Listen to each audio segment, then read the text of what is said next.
बीती रात जो वायुसेना ने शौर्य प्रदर्शन किया पाकिस्तान की 9 जगह ठिकाने पर, उस पर आपकी पहली प्रतिक्रिया ये है कि ये बरसों पहले हो जाना चाहिए था। आज आपने अगर सेना का जो अभी प्रेस ब्रीफिंग हुआ है उसमें आपने सुना, उन्होंने कहा कि पिछले 3 दशकों से इस तरह के कैंप, इस तरह की गतिविधियां पाकिस्तान के साइड से होती रही हैं। तो अगर आपके घर के मोहल्ले में कोई आपका पड़ोसी बैठकर आपके घर में कंकड़ फेंकता रहेगा, गोला बारूद फेंकता रहेगा, आग के गोले फेंकते रहेंगे, तो आप कब तक बर्दाश्त करेंगे? कभी ना कभी उसका उत्तर दिया ही जाएगा।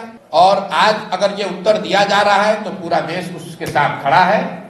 मेरा जनसुराज का अपना मानना है कि ये पहले होना चाहिए था, लेकिन अब जब हो रहा है तो इसको समुचित तौर पर किया जाए, इतनी ताकत से इसको खत्म किया जाए कि फिर से ये न पनपे। दूसरी बात, मीडिया को या जो दूसरे साथी हैं उनको थोड़ा धीरज दिखाना चाहिए। लड़ने का काम, देश की सुरक्षा का काम विशेषज्ञों को, सेना के वीरों के लिए छोड़ देना चाहिए। स्टूडियो में बैठकर नया नया सकुफा छोड़ने की जरूरत नहीं है।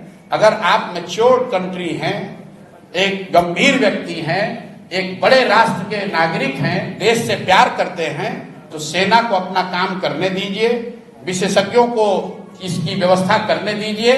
हमसे आपसे अपेक्षा यह है कि हम लोग पूरी तरीके से अपने प्रार्थनाओं में, अपने दुआओं में, अपनी भावनाओं में, अपने कार्यशैली में सेना के प्रति, और जो सेना के साथ जो साथी इसमें जुड़े हुए हैं, जो इस काम को कर रहे हैं, हम लोग उनके साथ खड़े रहें। इसका मजाक न बनाएं, इसको टीआरपी बढ़ाने का जरिया न बनाएं।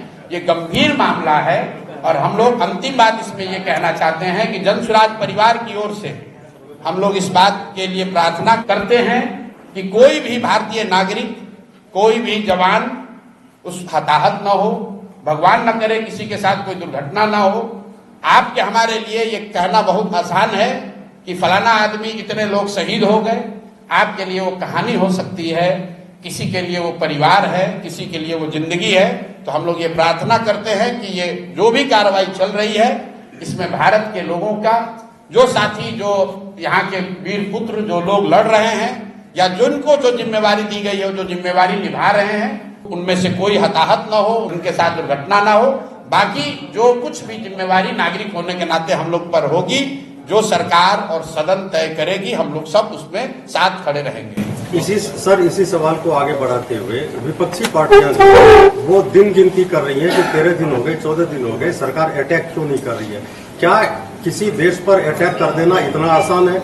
हम उदाहरण के तौर पर इजराइल और रसिया को देख रहे हैं। देखिए, मैंने पहले कहा कि ये समय नहीं है एक दूसरे पर छींटाकशी करने का। लड़ाई कोई पार्टी नहीं लड़ती है, न पक्ष वाली पार्टी लड़ रही है, न विपक्ष वाले लड़ रहे हैं। देश के बच्चे लड़ रहे हैं, इस देश के युवा लड़ रहे हैं। तो इस पर राजनीति नहीं कीजिए। देश के लोगों ने सदन में सरकार और विपक्ष दोनों को चुनकर भेजा है। दोनों को उनकी जिम्मेवारी दी गई है लोकतंत्र में, संविधान में। उनको साथ मिलकर जो देश की सेना कर रही है, जो विशेषज्ञ कर रहे हैं, उसके साथ हम लोग को खड़ा होना है। उनको ऑपरेशनल फ्रीडम है, जैसा कि हम लोग प्रेस से पढ़ रहे हैं, लेकिन जो राजनीतिक नेतृत्व है वो तो देश की सरकार को ही करना है। जब इंदिरा जी थी तब कांग्रेस की सरकार थी, तब भी सब लोग साथ खड़े थे। आज भाजपा की सरकार है, तब भी साथ खड़े सब होंगे। और जब देश का मामला होगा, सरकार किसी की हो, लोग देश के साथ खड़े हैं, किसी नेता और दल के साथ नहीं खड़े हैं। इसलिए देश के साथ खड़े होइए, वो मोमेंट है। और मुझे कहने की जरूरत नहीं है, देश अपने आप, हर वो व्यक्ति जो इस मिट्टी से प्रेम करता है, इस देश से प्रेम करता है, वो अपने आप खड़ा होगा। उसको किसी नेता के सलाह की जरूरत नहीं है। सर, आम जनता तो साथ में है, लेकिन जो राजनीतिक पार्टियां जिस हिसाब से स्टेटमेंट देती है, इसका भाई देखिए, लोकतंत्र है, हर व्यक्ति वक्तव्य देने के लिए स्वतंत्र है। वो किस भाषा का प्रयोग करता है, वो अपनी किस सोच को दर्शाता है, ये जनता तय करती है। हमने अपनी ओर से, अपने जनसुराज दल की ओर से, अपने साथियों की ओर से जो कहना था वो कहा। मैं फिर से आग्रह यही करूंगा कि मुझे जैसा लगता है, एक जो कमी हम लोग अभी देखते हैं अपनी व्यवस्था में, कि इसको मीडिया ट्रायल ना बनाया जाए, इसको मजाक का मुद्दा ना बनाया जाए। ये लोगों की जान का मामला है, देश की सुरक्षा का मामला है। कोई भी वक्तव्य देने से पहले, मुझे लोग सुबह से कह रहे हैं भैया तुरंत वक्तव्य दीजिए, मैंने सुबह से कोई वक्तव्य नहीं दिया है, क्योंकि सेना का जब वक्तव्य आ गया उसके बाद ही कुछ बोलना सही है। जब तक सेना के लोगों ने ब्रीफ नहीं किया तो आप सुबह में 4 बजे उठकर आप जबरदस्ती का नेता बनने के लिए कुछ कह रहे हैं, वो हम लोग का स्वभाव नहीं है। ये ना वो विषय है राजनीति का, ना हम लोग कभी इसमें शामिल होंगे। सेना का वक्तव्य आया है, हम लोग उसको सैल्यूट करते हैं, हम लोग उनके साथ खड़े हैं।